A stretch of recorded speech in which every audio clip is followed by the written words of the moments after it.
magsalita, ano, para sa inyo, ano, on behalf of you. Baka maayos kaya itong nangyayari dito sa Kongreso. Alam nyo, kasi madami hindi nakakilala sa akin, pero mag-share ako konti na ugali ko. Hindi ako humihingi ng tulong. Alam yan ng tatay ko, naging mayor siya, naging president siya. Hindi ako humihingi ng tulong talaga. Kaya nga kanina kung nakita ninyo, kaya nga kanina kung nakita ninyo, lumapit ako kay Congresswoman Gloria Arroyo. Sinabihan ko siya, ma'am, huwag ka na magpa-stress dahil dito sa ginagawa nila sa akin. Kaya ko ito.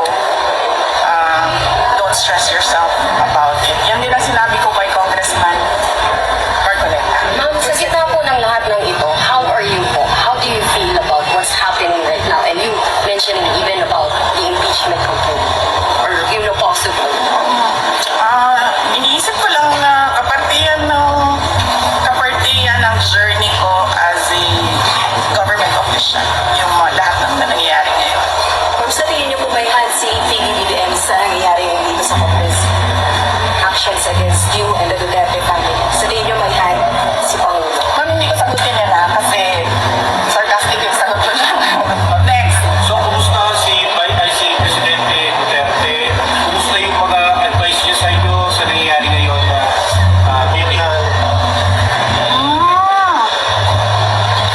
Okay naman ata siya. Hindi kami nagkakausap ni former President Rodrigo Duterte.